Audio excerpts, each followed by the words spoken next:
बिस्मिल्लाहिर्रहमानिर्रहीम। अस्सलाम वालेकुम नाज़रीन, हमारे सिरिया प्रोग्राम फ़ैसले की घड़ी मां आफ्ताब मोगरी मां में चवंदो आहियां त फ़ैसिला थियणु खपनि हिन धरती धड़ियुनि लाइ। कराची का कश्मीर, कश्मीर खां वरी कश्मीर ताईं हिन वक़्तु आहे त फ़ैसिले जी घड़ी आहे। पर पाकिस्तान जे अंदरि जेके रोज़मर्रा जी हिन वक़्तु खाइण पीअण जी शयूं आहिनि उहे उरूज ते पहुतल आहिनि। ॿिए तरफ़ महांगाई, बिजली में वाधि, गैस जे बिलनि में वाधि। हिन वक़्तु आम माण्हू इहो सोचे पियो त पाकिस्तान में ज़िंदगी कीअं बसर कयूं। पर पाकिस्तान जी मौजूदा हुकूमत चाहे सूबनि जी हुजे या विफ़ाक़ जी हुजे, उहा इन ॻाल्हि ते सोचण खां अलावा हिन वक़्तु पाकिस्तान तहरीक इंसाफ़ ऐं नून लीग ऐं अदालत हिन वक़्तु पंहिंजी जंग विढ़ी रहिया आहिनि। अवाम जी जंग केरु विढ़ंदो, इहा वॾी अहम ॻाल्हि आहे।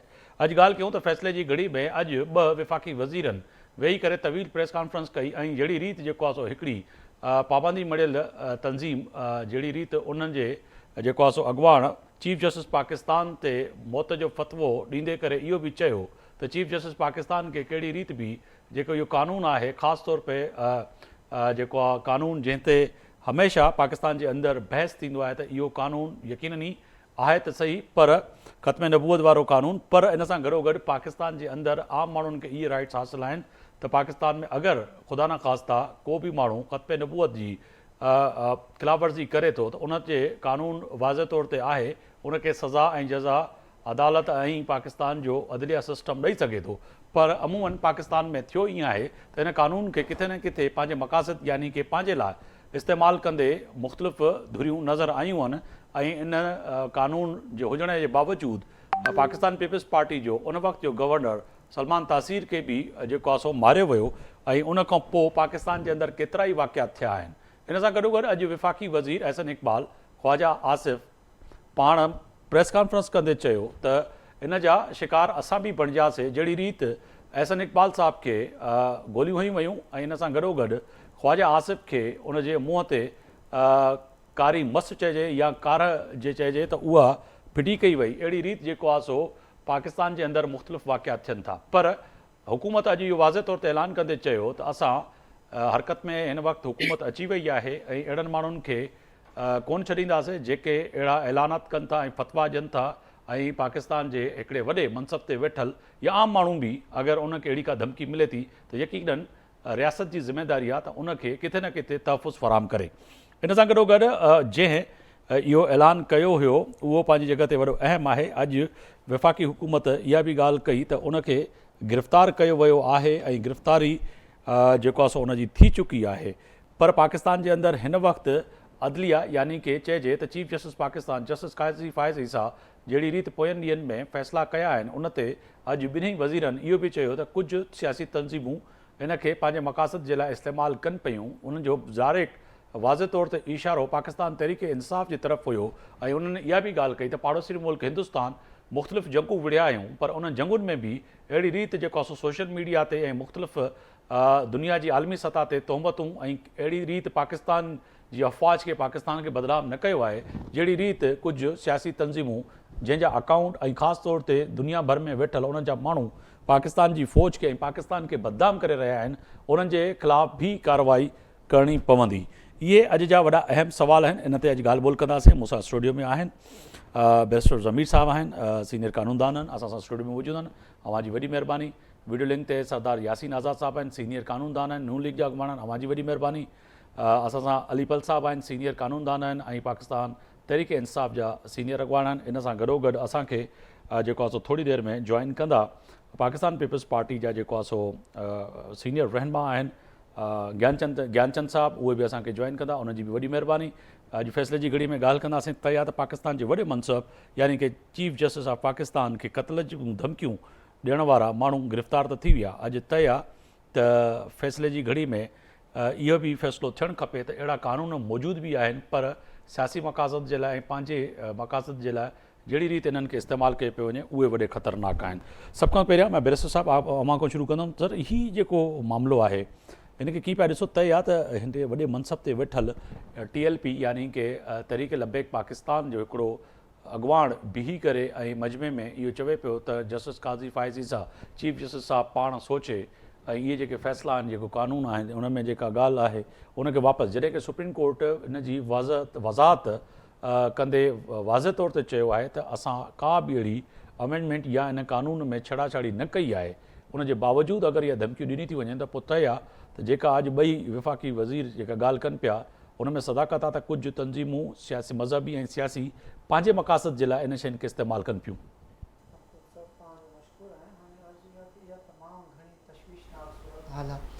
ऐं हिन मुल्क में जेकॾहिं ॾिसजे त रियासती इदारा ऐं रियासती सिस्टम जेको आहे उन जे हूंदे ऐं इहे तमामु वाक़ियात या अहिड़े क़िस्म जो जेको आहे सो बयानात जेके आहिनि उहे रियासत ते सवाल था खणनि पिया।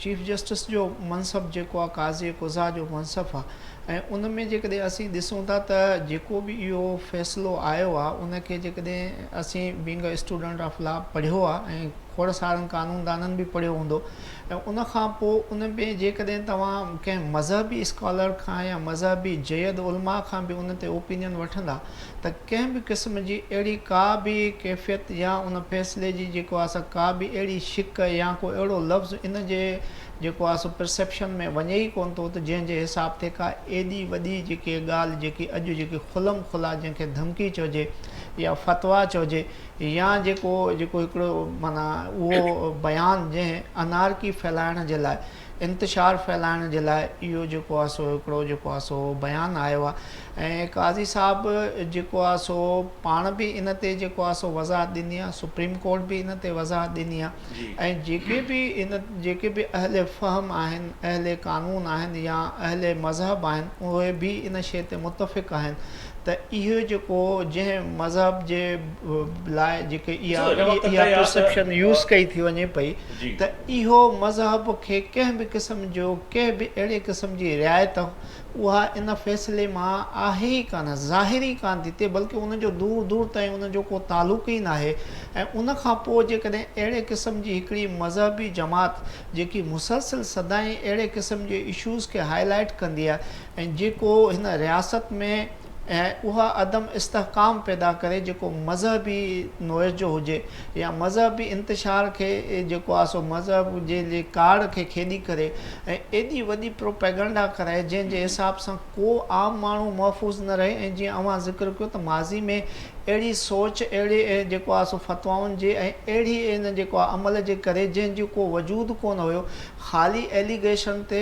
ऐं जॾहिं तव्हां अहिड़े क़िस्म जा मामला जेको आहे सो तव्हां बिना सोच वीचार जे बिना कंहिं अक़ल ऐं फ़हम जे या हक़ाइक़ खां हटी करे कंदा त पोइ उनजो जेको सलमान तासीर खे उनजे वर चढ़ियो वियो। सलमान तासीर गवर्नर जहिड़े मनसब ते वेठल माण्हुनि खे क़तल कयो वियो, मारियो वियो। उन सां गॾोगॾु अगरि ॾिसो त श्रीलंका हाणे ई सियालकोट फैक्ट्री में श्रीलंका जो जेको उतां जो सिटीज़न हुयो, जेको मैनेजर हुयो उते उनखे जीअं ज़िंदा साड़ियो वियो। त इहे वॾा वाक़ियात आहिनि। इन में सॼी दुनिया में असां रुसवा थिया पियूं। असां हिंदुस्तान ऐं ॿियनि दुनिया जे मुल्कनि खे चऊं पिया त तव्हां वटि अदम बर्दाश्त आहे, तव्हां वटि मज़हबी रवादारी न आहे। ऐं असां वटि जेका हिन वक़्तु सूरत हाल आहे उहा इंतिहाई ख़तरनाक आहे। पाण खे बि जॾहिं इहा ॻाल्हि कयूं था त ड्रिज पियो थिए त ईअं न हुजे त असां लाइ बि को फ़तवो अची वञे ऐं असांखे बि चयो वञे त तव्हां टीवी ते वेही करे इहा ॻाल्हि छो पिया कयो त अहिड़े मज़हब जी जेका जुनूनियत आहे उनजे ख़िलाफ़ु अव्हां ॻाल्हायो छो पिया। त पाण खे बि ड्रिज पियो थिए त अलाह न करे त असां सां बि अहिड़ा वाक़ियात थियनि। पर हिन वक़्तु पाकिस्तान जे अंदरि जेका सूरत हाल आहे उहा इंतिहाई ख़तरनाक आहे। मां इन सां गॾोगॾु वेंदुसि यासीन आज़ाद साहब हैं। यासीन आज़ाद साहब बहुत शुक्रिया सर, आपने वक्त निकाला। सर ये मजहबी जुनूनियत की बात की है, आज आपके दो वफाकी वज़ीरों ने बैठ के इस पर प्रेस कॉन्फ्रेंस भी की। सर तय है कि फैसले की घड़ी में ये भी फैसला होना चाहिए अदलिया को ने वाज़े तौर पे जब अपनी उन्होंने वजाहत भी दे दी है तो समझ रहे हैं कि इनके मकासद क्या हैं टीएलपी के। आज आपके वफाकी वज़ीर ने कहा कि एहसन इकबाल साहब और ख्वाजा आसिफ ने कि कुछ लोग इसको अपने मकासद के लिए इस्तेमाल कर रहे हैं, तो समझ रहे हैं कि ये भी कोई सियासी रंग है, सियासी मसला है। मगरी साहब, चूँकि एक मजहबी मामले पे लोगों को प्रोवोक करना जी, उसको आगे लेके चलना मेरे नज़दीक गलत है। मैं आपके प्रोग्राम के हवाले से सबसे पहले उलमाए कराम से ही अपील करता हूँ कि ऐसे हसास मामले में उलमाए कराम को सामने आना चाहिए और उनको बाद चीज़ों की वजाहत करनी चाहिए। ये जो जजमेंट है और जिस मौलाना साहब ने जो फतवा दिया है, मैं ये दावे के साथ कह सकता हूँ कि शायद उसने ऑनरेबल सुप्रीम कोर्ट के जजमेंट को पढ़ा ही नहीं होगा। اور ججمنٹ کو پڑھا ہی نہیں ہوگا، اس کے باوجود انہوں نے فتویٰ جاری کر دیا۔ دنیا کا کوئی بھی قانون دیکھ لیں، جزا اور سزا کا جہاں تک تعلق ہے، وہ ظاہر ہے کہ ہر ملک کی عدالتیں دیتی ہیں، فیصلے وہ کرتے ہیں۔ ختم نبوت کے متعلق جو ہمارے ملک کا قانون ہے 295C ہے میرے خیال میں، PPC کا، جس میں اگر کوئی نبی کی شان میں گستاخی کرے تو آپ FIR درج کرا سکتے ہیں، اور اس میں سزائے موت تک اپنی جگہ پہ موجود ہے۔ تو لاملا آنریبل سپریم کورٹ جو ہے وہ قانون اور آئین کے مطابق فیصلے کرتا ہے۔ جس جسٹس فیض صاحب کو میں جانتا ہوں، آپ یقین کریں کہ اگر آپ اس سے ڈیبیٹ کریں تو مذہبی طور پر ایک وہ میرے نزدیک مکمل مذہب پہ اس کا ایک نالج ہے، اور جی باقاعدہ جی سر۔ اس پہ ڈسکشن میں پوری طرح وہ حصہ لیتے ہیں۔ اب جیسے فیض صاحب کے ججمنٹ کو اگر آپ دیکھیں تو انہوں نے یہی کہا نا کہ اگر کسی کو قانون اپنے ہاتھ میں لینے کی اجازت نہیں ہو سکتی، اور کوئی آدمی اگر اس ٹائپ کی غلطی کرتا ہے تو قانون کو حرکت میں آنا چاہیے، اور قانون کے مطابق کا جو ہے نا عدلیہ کو اس کو سزا دینی چاہیے، اور سزا کا جہاں تک ہے قانون اپنی جگہ پہ موجود ہے۔ سزائے موت سے تو بڑے کوئی سزا نہیں ہے نا، جس طرح مرڈر کیس میں سزائے موت ہے، اسی طرح اس مذہبی معاملے میں بھی سزائے موت کا قانون اپنی جگہ پہ موجود ہے۔ اب جب سزائے موت کا قانون موجود ہے تو علماء کرام سے یہ پوچھا جائے کہ کہاں مذہب کے اندر یہ لکھا ہوا ہے کہ کوئی آدمی اگر اس ٹائپ کا حرکت کرتا ہے تو پاکستان نے اس ملک کے شہریوں کو اس بات کا حق حاصل ہے کہ وہ پکڑ کر کے اس آدمی کو مار ڈالیں۔ تو اس کا مطلب یہ ہو گیا کہ اگر آپ کے اس فتوے کے مطابق اگر عمل کیا جائے تو اس کا مطلب یہ ہو گیا کہ ملک کے اندر کوئی قانون نہیں ہے، مولوی نے فتویٰ دے دیا ایک مولوی نے، اور بغیر کسی ثبوت کے، بغیر کسی ایویڈنس کے اس آدمی کو پکڑ کے 10 آدمی مار ڈالتے ہیں۔ تو کیا وہ 10 آدمی جو مل کر ایک آدمی کو مارتے ہیں، جس کو موقع بھی نہیں دیا جاتا کہ کیا اس نے ایسی کوئی غلطی کی یا نہیں کی، اس کو ایویڈنس کے ذریعے ثابت کرنے کا موقع بھی نہیں دیا جاتا، ایسی صورتحال میں آپ یہ بتا دیں کہ پھر اس ملک میں جو قانون اور آئین ہے اس کی کیا ضرورت رہ جاتی ہے؟ کیا جسٹس فیض صاحب یا کا نام جو لیتے ہیں بار بار کہ انہوں نے کیا، یہ جسٹس فیض صاحب کا ججمنٹ نہیں ہے، یہ سپریم کورٹ آف پاکستان کا ججمنٹ ہے، اور مجھے ایگزیکٹلی یاد نہیں کہ اس میں 3 جج تھے یا 5 جج تھے، اس میں سارے کے سارے ججوں نے دستخط کیے ہیں، تو وہ judgement Supreme Court of Pakistan کا کہلایا جائے گا۔ تو آپ فیض صاحب کی بات کیوں کرتے ہیں جس میں باقی 2 یا 3 ججوں نے دستخط کی، ان کا نام تو اب لے ہی نہیں رہے؟ نہیں، مگر آپ اس ٹھیک کا ہے، اس مطلب بات کیا سے ہے؟ میں سمجھ رہا ہوں، مگر آپ یہ سمجھتے ہیں کہ اس میں کہیں نہ کہیں سیاسی پہلو جو آج ہم نے دیکھا کہ وفاقی حکومت کہہ رہی ہے، بڑے بیانات ہیں آج وفاقی حکومت نے یہ بھی واضح کر دیا کہ جی ہم ایکٹیو ہوں گے، وفاقی حکومت ایکشن کرے گی، اور ایکشن کیا بھی، اور اس پیر صاحب جس نے بیان دیا تھا، میں نام بھی لینا نہیں چاہ رہا ہوں، کہ ایسے بیانات دینے سے پہلے سوچنا چاہیے کہ پاکستان پہلے ہی مشکل میں ہے، دوسری طرف ایک سیاسی جنگ چل رہی ہے، تیسری طرف یہ مذہبی ایک جنگ چھڑ گئی ہے، بحث چھڑ گئی ہے کہ اب اگر خدا نہ خواستہ، جیسے میں نے کہا کہ سلمان تحصیل جیسے گورنر جو ہے محفوظ نہیں رہے، اس پہ بات کرنے والا کوئی بندہ محفوظ نہیں تھا، اس کو مارا جاتا ہے پاکستان میں، تو پھر کون بات کرے گا؟ احسن اقبال نے آج واضح طور پہ کہا کہ مجھے گولیاں ماری گئیں جبکہ میں جو ہے خود اس کا وکٹم ہوں، تو پھر اس میں سیاسی پہلو کہاں سے نظر آ رہا ہے؟ لیکن سیاسی پہلو کا نہیں، لیکن جس عالم دین نے یہ فتویٰ جاری کیا آج، ان کے خلاف FIR بھی درج ہو گئی اور وہ اریسٹ بھی ہو گئے۔ جی تو کیا قانون کا حرکت میں آنا چاہیے تھا یا نہیں آنا چاہیے تھا؟ میرے نزدیک قانون کا حرکت میں آنا چاہیے تھا۔ اس مولوی صاحب نے جو اپنے فیض عیسیٰ صاحب کے قتل کا فتویٰ دیا ہے، کیا یہ ملک کے اندر افراتفری پھیلانے کے مترادف نہیں ہے؟ کیا یہ ملک کے حالات کو جو بہتری کی طرف جا رہے ہیں ان کو خراب کرنے کے مترادف نہیں ہے؟ آخر ایک مولوی کو کیا حق پہنچتا ہے کہ وہ اتنے بڑا کام آ کے کر لے اور اس طرح کے فتوے جاری کر دے کہ فلاں آدمی کو قتل کر دیا جائے؟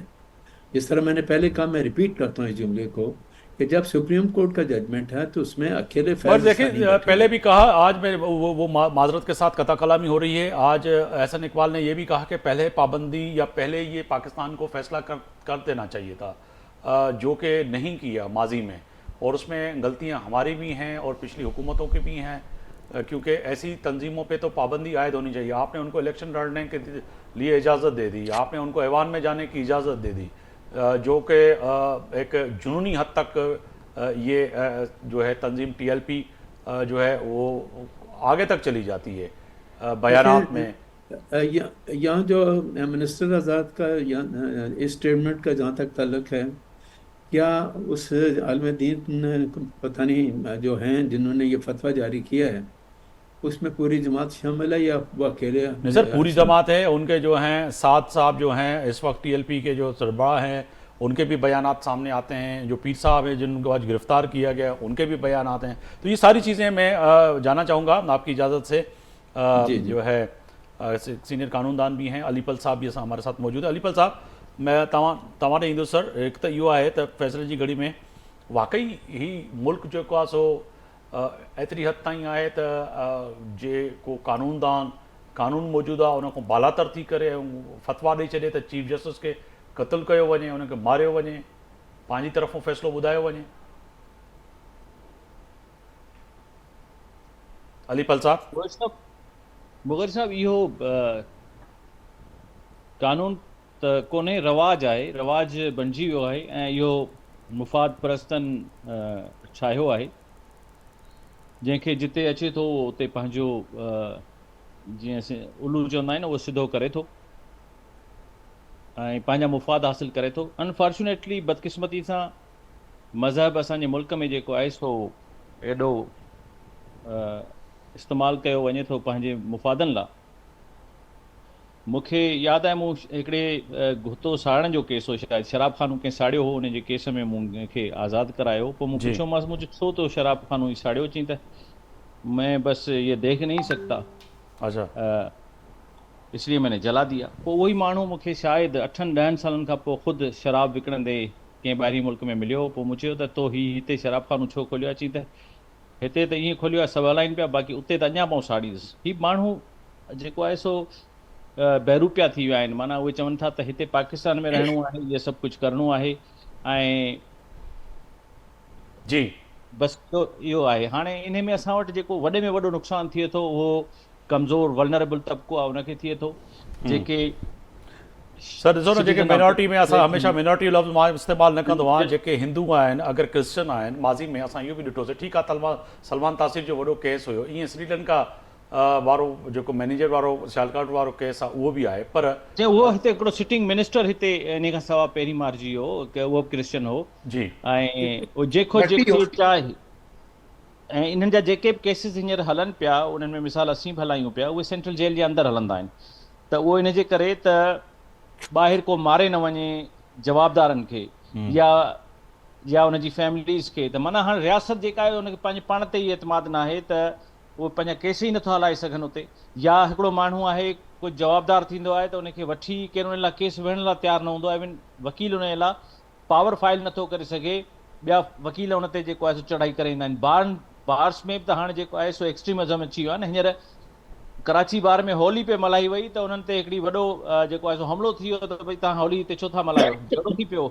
त इहो एक्सट्रीमिज़म हिते आयो आहे, जो सभु जेके आहिनि से माण्हू धंधनि सां लॻल हुजनि, तालीम जो रवाज हुजे, पंहिंजो हिकिड़ो एजुकेशन हुजे, टेक्नोलॉजी हुजे ऐं न, पर पाण में मतिलबु ॻाल्हि जेका कयूं पिया त अॼु जेका ॻाल्हि तय आहे त पाण जेके बि इंसान आहियूं यकीनी तौर ते ख़त्म नबूअत ते त को सम्झंदो आहे ई न। उन आख़िरी नबी आहे, इहो तस्लीम कयूं था, इन में का ॻाल्हि आहे कोन। पर ही जेके पंहिंजे मक़ासद जे लाइ माण्हू जेके इन खे उन्हनि हिकिड़ो ॿियो हिकिड़ो सबबु ॾाढो अहम आहे जी, त माण्हुनि बहानो ठाहियो आहे हिकिड़ो त बाबा असीं जवाबदार खे हिते ई मारींदासीं।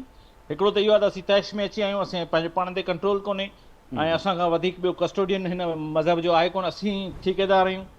हिकिड़ो इहो आहे। ॿियो इहो आहे त हीअ पुलिस ही कानून इहो हिनखे छा सज़ा ॾींदो, असीं पाण हिनखे सज़ा ॾींदासीं। कानून ते असांखे भरोसो कोन्हे, रूल ऑफ लॉ ते भरोसे वारो हिकिड़ो एलिमेंट ट्रस्ट वारो पथो, कोर्टनि ते असांखे भरोसो कोन्हे।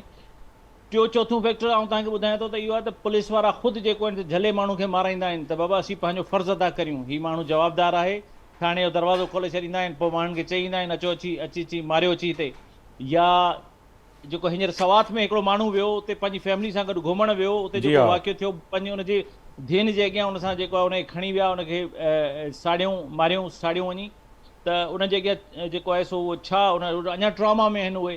त जज फ़ैसिलो लिखण महिल चवंदा आहिनि, कुझु जज, सभु न पर कुझु जज फ़ैसिलो लिखण महिल चवंदा आहिनि ऐं त साईं हाणे जवाबदार जो त हिन में ॾोह नज़र कोन थो अचे, पर असांखे अॻियां मरी वरी जेको आहे सो क़यामत जे ॾींहुं हिसाब किताब खे मुंहुं ॾियणो आहे, अलाह खे मुंहुं ॾेखारिणो आहे। माना हू चवंदा आहिनि त इन जी ही जवाबदार कोन्हे हिन में, पको आहे असांखे, पर इनखे सज़ा असांखे ॾियणु असांजो फ़र्ज़ु आहे।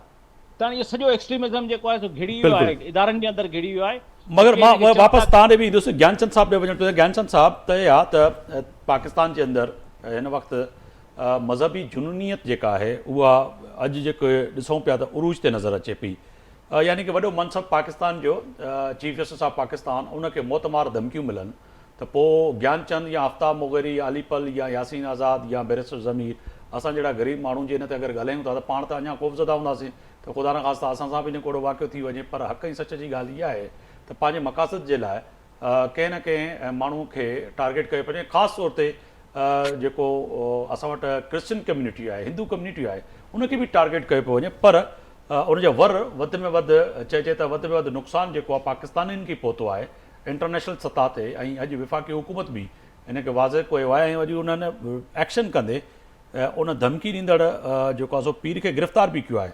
पर माज़ी में बि ॾिठो आहे त सिंध जे अंदरि मंदर ड्राया विया आहिनि, जीअं ॻाल्हि कई असांजे अलीपल त होली ते भी जेको आहे सो किथे मल्हाइण ते एतिराज़ु कयो पियो वञे, इहा जुनूनियत केसि ताईं थी वञे? ॾिसो सची पची ॻाल्हि आहे त मूंखे हिन ते ख़ामोश रहणु खपजे, पर पर पर ॻाल्हाइण बि ज़रूरी आहे। जी तो सलमान तासीर जो किस्सो आहे, जेको असांजो मिनिस्टर हो शहबाज़ भट्टी उनखे क़तल कयो जी वियो, हा प्रोफेसर नौतन जो किस्सो आहे पंहिंजे सिंध जो, ऐं गोधरा जे सॼी क्रिश्चन कॉलोनी खे साड़ियो वियो। रोज़ जा जेके वाक़ा ताज़ो थिया आहिनि उहे जेके असांजा अहमदी कब जेके आहिनि, जंहिंखे असीं कादियानी था चऊं, उन्हनि सां छा छा थींदो थो रहे, को कानून कोन्हे। ऐं कंहिंजे मज़हबी जज़्बात जी ॻाल्हि कोन कंदुसि, ॻाल्हि इहा आहे त कानून उनखे छो नथो पकड़े। ही रोज़ जा जेके धरणा आहिनि, हाणे रावलपिंडी में जमायत इस्लामी जो धरणो लॻो पियो आहे, सियासत चमकाइणी आहे, सॼे मुल्क मां माण्हू गॾु करे अची वेही जो, जीअं असांजी कॉम्प्रस सियासत में थींदो हो त भई पली जो वॾा तूं जलसा करे वञे, कादर मक्सी करे थो वञे, सॼी सिंध मां असां कॉम्प्रस दोस्त सभु गॾु थींदा ऐं जलसो वॾो थी वियो। ही जलसा जुलूस इन क़िस्म जा आहिनि, ब्लैकमेलिंग आहे, ऐं उनखे असांजी स्टेट बि पालींदी रही आहे। सभ खां जेका दुखदायक शइ आहे उहा असांजी स्टेट उनखे पालींदी थी रहे। सर अॼु त विफ़ाक़ी हुकूमत पाण इहा तस्लीम कई न त जेको आहे सो पोयनि केतिरनि ई सालनि में अगरि इन जी चइजे हा त रस्तो तंग कजे हा त अॼु इहे ॾींहं ॾिसणा न पवंदा हुआ। अॼु विफ़ाक़ी वज़ीर ॿिन्हिनि जेको आहे सो तस्लीम कयो आहे। ॾिसो जेकॾहिं स्टेट उन्हनि खे जेके हिंदुनि जा मंदर सदाईं सड़ंदा उहे हाणे नथा सड़नि, इन जे करे जो स्टेट जेका किन माण्हुनि खे प्रमोट कंदी हुई उहा शइ हाणे ख़तमु थी चुकी आहे। हाणे असां एतिरी हद ताईं ज़िम्मेवारी जो मुज़ाहिरो कयो आहे त जेके बि मंदर या ॿिया जेके मज़हबी प्लेसिस आहिनि उन्हनि खे असीं प्रोटेक्ट कंदासीं। त स्टेट जॾहिं करे थी त कुझु फ़र्क़ु ज़रूरु पियो आहे, बिल्कुलु, पर जनरली इहा ज़िम्मेवारी स्टेट जी आहे त हू इन क़िस्म जे सरकश क़िस्म जे माण्हुनि खे जेके विदिन द स्टेट पंहिंजा कानून था हलाइनि, जेके पंहिंजे फतवाऊं था ॾियनि, उहे कंहिं बि सूरत में TTP या तालिबान खां घटि कोन्हनि। उहो उन क़िस्म जो हिकिड़ो माइंड सेट आहे जेको ॿिए अंदाज़ में वेठो हुते वर्क करे, ऐं जेके साॻी इन TLP खे पैसा ॾेई असां घर रवानो कयो हो, इहो को माज़ी घणे पुठिते वञण जी ज़रूरत कोन्हे को। बिल्कुलु ही ताज़ा किस्सा आहिनि। उन्हनि में असांजे गवर्नमेंट्स कीअं पियो वेठे मुख़्तलिफ़ माण्हुनि खे प्रमोट कयो, इहे सभु शयूं असांखे यादि करे हिकिड़ो दफ़ो फ़ैसिलो करणो पवंदो। जॾहिं असीं चऊं था हींअर क्रिटिकल दौर में आहियूं, असीं जॾहिं चऊं था त असांखे हाणे होश जो नाखून वठिणो पवंदो, त इन्हनि रिलीजियस तंज़ीमनि खे बि गॾु विहारे हिकिड़ो फ़ैसिलो करणो पवंदो त किन हदनि ताईं तव्हां इन मज़हबी तंज़ीमूं तव्हां सियासत करे सघो था, ऐं हुन में केतिरियूं फतवाऊं ॾियण जे लाइ तव्हां अथोराइज़्ड आहियो, हुन में स्टेट जो किरदारु छा हूंदो। लेकिन हिननि खे ई फतवाऊं ॾियणियूं आहिनि त हिननि जे रहम करम ते आहिनि। असां कंहिं ते बि तव्हां ब्लेस्फेमी जो लॉ लॻाए तव्हां कंहिंखे बि कुझु बि करे छॾियो, कंहिंजा घर साड़े छॾियो, बिल्कुलु ईअं ई आहे। ऐं माज़ी में जेके बि इन्वेस्टिगेशन इदारनि कयूं आहिनि, इन्वेस्टिगेशन हुन में इहो आहे त ज़ाती रंजिश जे करे इल्ज़ाम हणियो वियो ऐं इल्ज़ाम जे नतीजे में जेको आहे सो माण्हू तेश में अची उन्हनि इहो रिएक्ट कयो ऐं तव्हां जे साम्हूं केसिस आहिनि जीअं अलीपल साहब कयो त केतिरा ई जज जेके आहिनि चंद जजनि जो जेको उन्हनि ज़िक्र कयो त उहो बि वॾो अहम आहे, उहे बि उनखे बाइज़ सवाबु सम्झी ऐं उहो जेको आहे सो उनखे जॾहिं हक़ीक़त जी ख़बर आहे तभी जेको आहे सो उहो फ़ैसिलो ॾियनि पिया त आख़िरत असांजी जेको आहे सो संवारजी वेंदी, छाकाणि त ख़त्म नबूअत जो मामिलो आहे। त इन ते जॾहिं इहो हसास मामले ते जॾहिं जजमेंट बि अहिड़ी अची वञे त पोइ छा थींदो? हेठि लोअर कोर्ट्स जेके आहिनि उन्हनि ते त मयारी कोन्हे, हाई कोर्ट ऐं सुप्रीम कोर्ट जी लेवल ते बि जज उन thread, chief justice of Pakistan उन ते फतवा ॾिनी थी वञे, या त स्टेट चरी आहे हुनखे अपॉइंट कंदड़ चरिया आहिनि, ॿियनि सभिनी जूं नज़रूं कमु कनि कोन थियूं, सिर्फ़ु ऐं सिर्फ़ु हिकिड़े मौलवी जी नज़र कमु थी करे, हुनजो दिमाग़ु कमु थो करे, हू ई फुल ई अथॉरिटी आहे जो कंहिंजे क़त्ल जी फतवा ॾेई छॾे। सो आउं सम्झां थो त इहो इंतहाई सीरियस मामिलो आहे। इन में छा पिया सम्झो ज्ञानचंद साहब, जेका अॼु ॻाल्हि कई त सियासी मक़ासद इस्तेमालु कंदड़ फ़ाइदो वठणु पिया चाहिनि, त केरु फ़ाइदो वठणु थो चाहे इन मां? अॼु अहसन इक़बाल बि इहा ॻाल्हि कई, ख्वाजा आसिफ़ साहब बि इहा ॻाल्हि पियो करे त सियासी मक़ासद हासिलु करण जे लाइ इहे हरकतूं कराईंदियूं वञनि। असांजी रियासत बि इन्हनि धुरियुनि खे एक्सट्रीमिस्ट खे यूज़ कंदी रही आहे, असांजूं सियासी तंज़ीमूं बि यूज़ कंदियूं रहियूं आहिनि, ऐं पीपल्स पार्टी चवंदो पीपल्स पार्टी सदाई विक्टिम रही आहे। सलमान तासीर पीपल्स पार्टी जे प्लेटफॉर्म तां, शहबाज भट्टी बि उन ते, ऐं मुख़्तलिफ़ मामलनि ते, शेरी रहमान ते बि फतवाऊं आयूं हुयूं। जी हा, त पीपल्स पार्टी हमेशह लिबरल सोच रखी आहे त मैं जानू मेरा खुदा जाने। असां पंहिंजे मज़हबनि खे इन क़िस्म जी जेका प्रीच कंदा रहिया आहियूं, जेका उहो पीपल्स पार्टी कंदी रही आहे, एडवोकेसी जेका पीपल्स पार्टी कंदी रही आहे। ॿियूं तंज़ीमूं त मुख़्तलिफ़ हवालनि सां मुख़्तलिफ़ बयान ॾींदा आहियूं, जंहिंमें मुस्लिम लीग नून हुजे, PTI हुजे, या ॿियूं बि काफ़ी मज़हबी तंज़ीमुनि खे त छॾियो। अवामी नेशनल पार्टी लिबरल रही आहे, त हू घणा नून लीग बि त विक्टिम रही आहे न, नून लीग बि त रही आहे। अहसन इक़बाल तव्हांजे साम्हूं आहे, उनखे बि जेको जी हा विक्टिम त रही आहे, पर गॾोगॾु हू उन्हनि रिलीजियस मामलनि ते क्लियर कोन्हनि। ऐं असांजी इत्तेहादी पार्टी हुजनि पंहिंजी जॻह ते, पीपल्स पार्टी आहे, अवामी नेशनल पार्टी आहे, या कुझु ॿियूं असांजूं कुझु प्रोग्रेसिव पार्टियूं आहिनि उहे।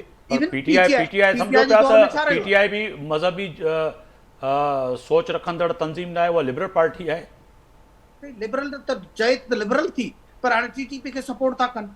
हुननि जे दौर में ही जेके वेठो हिननि जेके धरणा हुया TLP वारनि, ऐं तसादी वापसि कयो वियो, उहे धरणा उन्हनि खे कंहिं सपोर्ट पियो कयो, कहिड़े अंदाज़ में सपोर्ट पियो कयो वियो।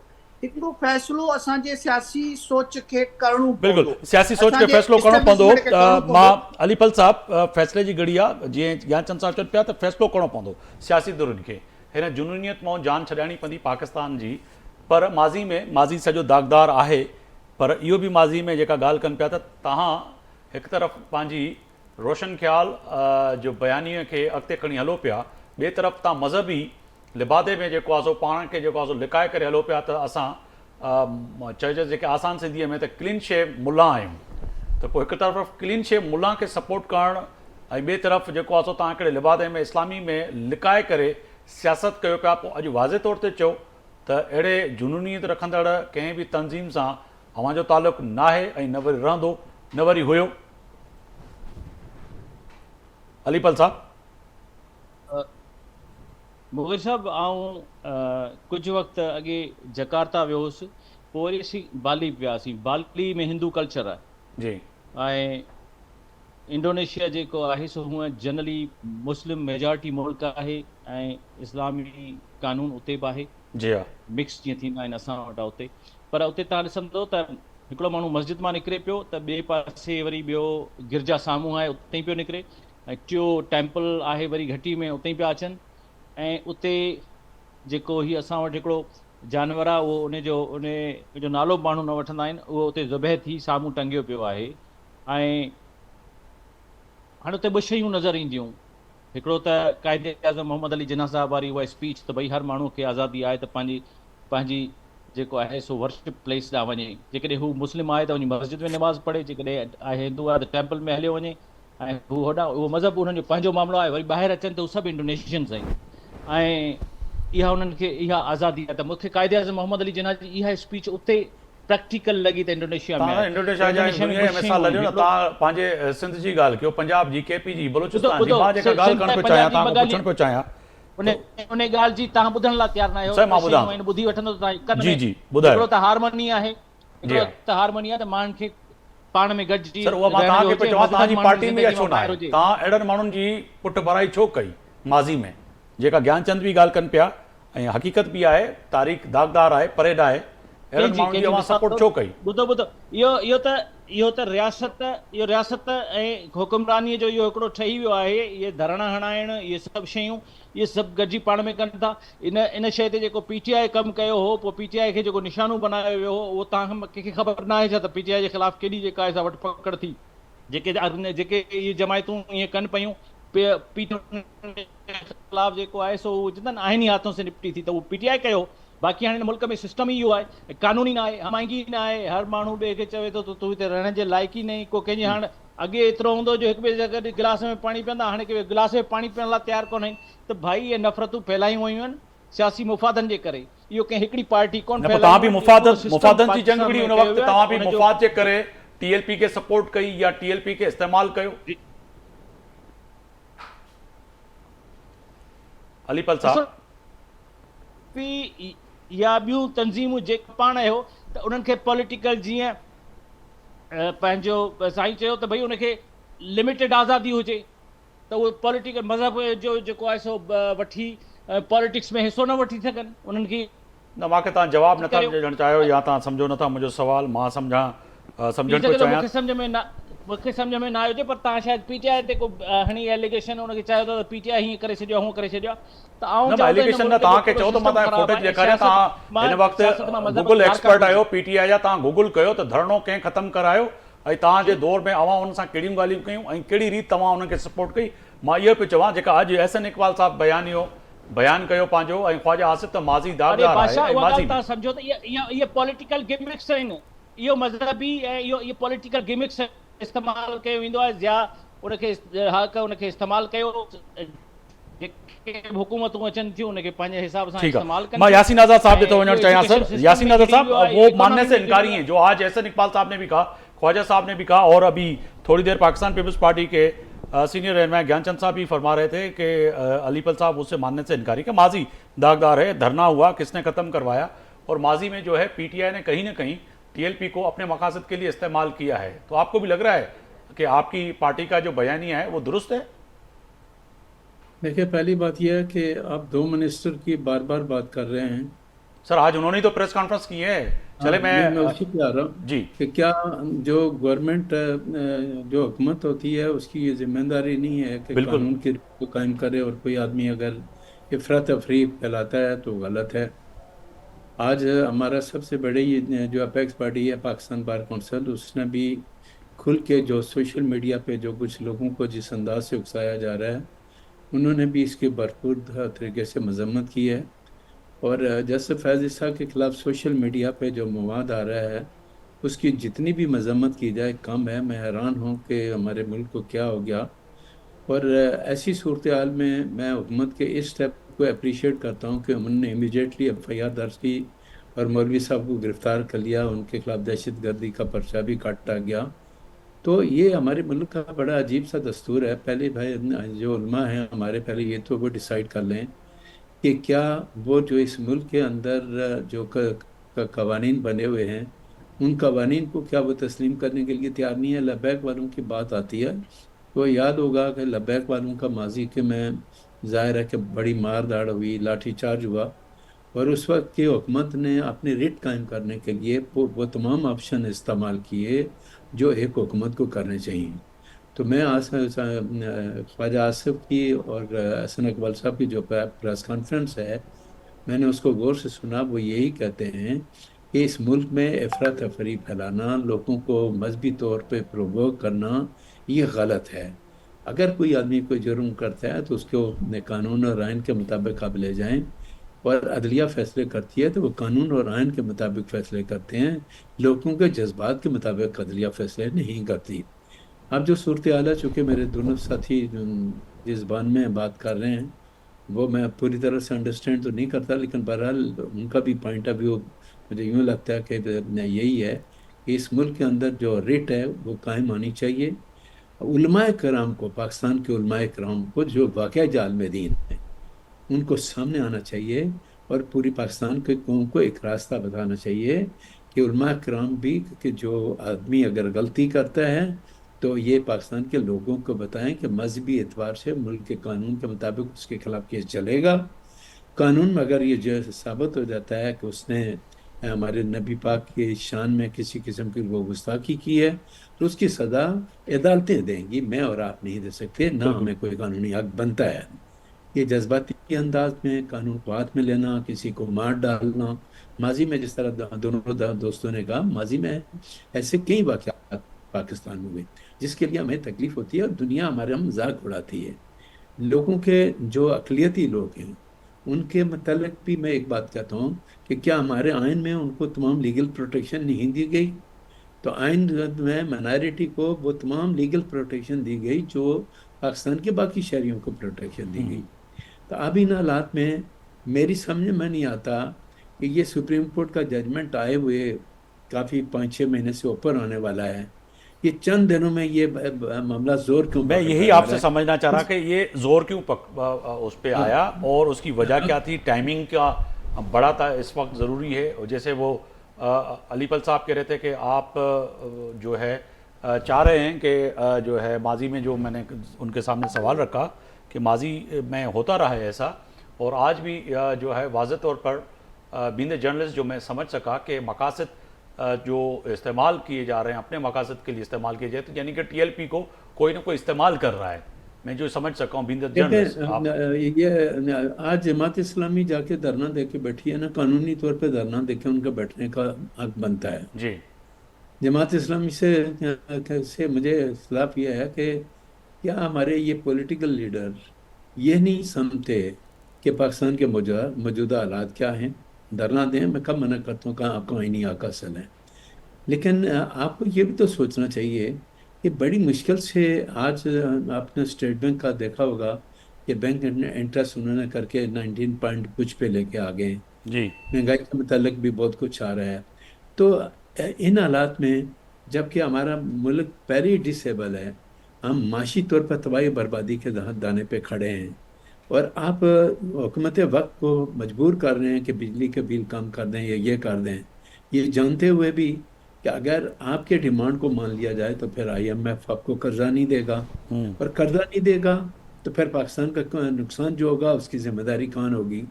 तो सियासतदानों का भी ये फर्ज बनता है, मैं अपनी बाशमूल अपनी जमात की बात करता हूँ, उनकी ये जिम्मेदारी बनती है कि मुल्की हालात को पेश नज़र रख के जो भी स्टेप लेना वो लें।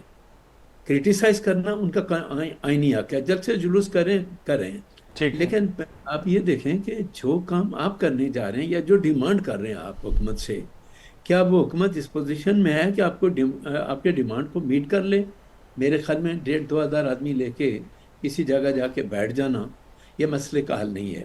मैं तो ये कहता हूँ, और आपके प्रोग्राम के हवाले से चूँकि एक मजहबी मामले पर हमारी बात हो रही थी, उस पर हमने खुल के बात की, मैं ये कहता हूँ पाकिस्तान की तमाम सियासी जमातें बाशमूल हुकूमत के सबके, एक खुदा के लिए ठीक है आप सियासत करें, खेलें, ग्राउंड पे जाएं, एक दूसरे को बुरा भला कहें, लेकिन पाकिस्तान के जो मौजूदा मसाइल हैं उनको हल करने के लिए या पार्लियामेंट के अंदर बैठ के बातचीत करने के लिए तैयार क्यों नहीं है? अच्छा सर, अब क्या होगा? फैसले की घड़ी आप समझते हैं कि चीफ जस्टिस काजी फायज ईसा अब रिटायर की तरफ जा रहे हैं? पाकिस्तान में होता यह है कि अमूमन टीएलपी या ऐसी मजहबी जमातें जब फतवा दे देती हैं तो वो शख्स तो फिर अपनी ज़िंदगी और जान और माल तो भाड़ में जाए, वो तो बनता रहेगा, यानी कि प्रॉपर्टी जगह जो भी है वो तो नहीं, मगर अपने बच्चे और ख़ुद जो है बेचारा छुपता फिरता है कि अब या तो मैं मुल्क छोड़ के कहीं चला जाऊँ। तो ये आप समझते हैं कि जस्टिस काजी फायज ईसा जो है अब तो उसकी सिक्योरिटी में भी देखना पड़ेगा कि ऐसे शख्स ना हो जो जुनूनियत पसंद हो और खुदा न खास्ता कोई ऐसा काम कर सकें जो माजी में हुआ है। तो देखें आप जस्टिस फैज ईसा के खिलाफ जो ये जानते हुए भी कि अक्टूबर में वो रिटायर हो रहे हैं, ये जानते हुए ही अब क्यों जोर पकड़ा सोशल मीडिया ने और लोगों ने? तो मैं ये कह सकता हूँ कि यहाँ कहीं ना कहीं पॉलिटिकल जो एलिमेंट्स हैं इन जी। चीज़ों को एक्सप्लाइट करने के लिए वो फील्ड में है, वो कौन लोग हैं, मेरे पास इसका कोई प्रूफ नहीं है, वो कोई भी हो सकता है, ABC जो भी हो सकता है। जी। ये हुकूमत वक्त का ये फर्ज बनता है कि देखें कि सोशल मीडिया पे ये जो बकवास आ रही है जस्टिस फैज़ ईसा के खिलाफ, ये मालूम करें, उनको पकड़ें कि ये सोशल मीडिया इतने बुरे अंदाज के तहत पाकिस्तान के लोगों को प्रोवोक क्यों कर रहे हैं। और ठीक है, पाकिस्तान मैं बैरिस्टर ज़मीर साहब की तरफ़ जाना चाहूँगा। बैरिस्टर साहब इहो ॿुधाइजो, हाणे तय आहे त जेके मां ॻाल्हि रखी साईं जे साम्हूं, सीनियर कानूनदान आहे, पोइ अहिड़ा माण्हू त वीचारा जिन ते फ़तवा अची थो वञे त उहो त पंहिंजी जान बचाइण में मसरूफ़ हूंदा आहिनि, किथे न किथे ईअं न त जुनूनी पसंदि माण्हू असांखे मारे छॾनि, साड़े छॾनि।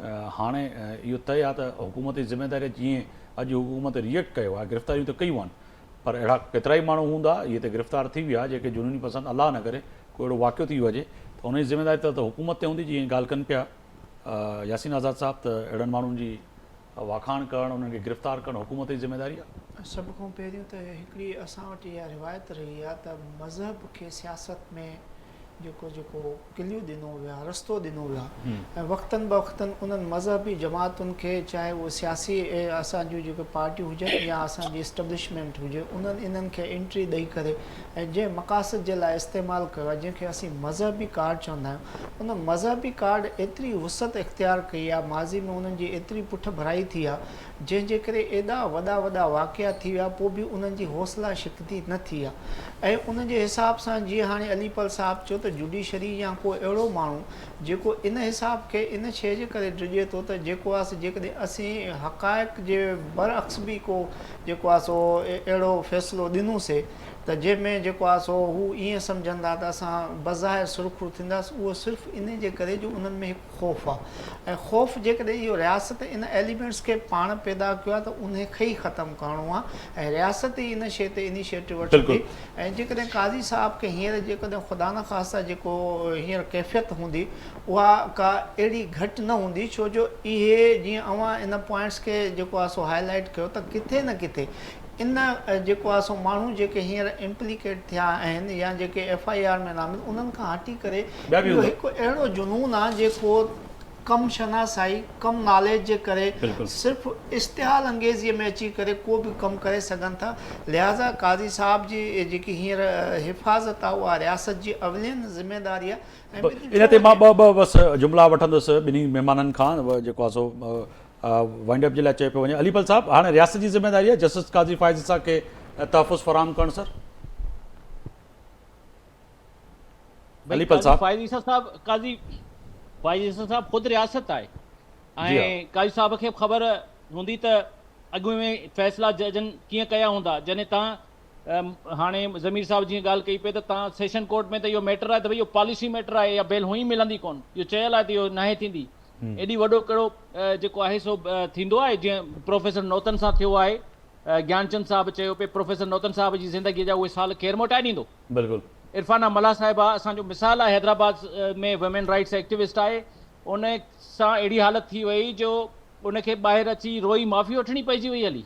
त रियासत जे हथ में सभु कुझु आहे। मूं तव्हांखे इंडोनेशिया जो मिसाल इन करे ॾिनो, पर तव्हां न सम्झी सघिया। मां सम्झुमि त 15 अगस्त वारो तव्हां पिया चओ त उते तव्हांखे नज़र आयो, पर पाकिस्तान में नज़र न आयो। त मां इहा ई ॻाल्हि सम्झण पियो चाहियां त PTI खे 15 अगस्त जी क़ाइद आज़म जी तक़रीर छो न यादि आहे, जॾहिं तव्हां तक़रीरनि में तव्हांजो क़ाइद चए पियो मज़हबी टच ॾियो, त उन वक़्तु मज़हबी टच ॾींदड़ ऐं सम्झाईंदड़ कन में उन्हनि खे इहो सम्झ में न आयो त हीअ जुनूनियत खे असां फ़रोग़ था ॾियूं या ईंदड़ वक़्त में असांखे ॻिची पिए पवंदी पाकिस्तान। ॻाल्हि ॿुधो, वखर खपाईंदा जॾहिं दुकानदार उहे शयूं रखंदो आहे न जेके अवाम में खपंदियूं आहिनि, सियासी माण्हू सभु अवाम में इहा उन वक़्तु जुनूनियत खपे पई, अवां खपायो पिया पंहिंजे मक़ासद जे लाइ। मां इहो पियो चवणु चाहियां, जेका असां आंदी आहे बिल्कुलु चंद माण्हू हुजे जेके से मुखालफ़त कंदा, ॿिए में के एतिरी ज़रूरत ऐं हिमत ई न हूंदी, उहे उन्हनि में हिमत ई न हूंदी जो TV ते जीअं ॻाल्हाए सघनि। चलो, वॾी महिरबानी अलीपल साहब, अवां वक़्तु कढियो। ज़मीर खान साहब, ज़मीर साहब अवां जी वॾी महिरबानी, अवां वक़्तु कढियो। अलीपल साहब अवां जी वॾी महिरबानी, ज्ञानचंद साहब अवां जी वॾी महिरबानी, यासीन आज़ाद साहब अवां जी वॾी महिरबानी। पर तय आहे त फ़ैसिले जी घड़ी में अॼु इहो फ़ैसिलो थियणु खपे त पाकिस्तान जे अंदरि इहा मज़हबी जुनूनियत ऐं अहिड़ा वाक़ियात जेके थियनि पिया, उन्हनि में तमामु सियासी धुरुनि खे हुकूमत खे मिली करे इन जो ख़ात्मो करणु पवंदो। यकीनी तौर ते पाकिस्तान जो हर माण्हू आईने पाकिस्तान जे तहत उहो हक़ रखे थो त पाकिस्तान जे अंदरि उहो आज़ादाना हिन फ़िज़ा में, हिन हवा में आज़ादी सां साहु खणी सघे ऐं पंहिंजी जेका फ्रीडम ऑफ स्पीच आहे, जेको ॻाल्हाइण जो हुनखे हक़ हासिलु आहे, उहो ॻाल्हाए सघे। पर ख़त्म नबूअत ते यकीननी मुंहिंजी जान कुर्बान। पाकिस्तान में हर माण्हू रहंदड़, पाकिस्तान में हर मुस्लमान इन ते ॿ राय नथो रखे त ख़त्म नबूअत ते असांजो यकीन आहे ऐं तय आहे त जस्टिस काज़ी फ़ाइज़ी साहिब खे मूंखे सर्टिफिकेट न आहे ॾियणो, न अव्हांखे ॾियणो आहे, न कंहिंखे बि ॾियणो आहे, पर तय आहे त अहिड़ा माण्हू जेके जुनूनियत पसंदि आहिनि इन्हनि खे बि कैफ़े किरदार ताईं पहुचाइणो पवंदो। हफ़्ता मोगरी खे इजाज़त ॾींदा। अल्लाह हाफ़िज़।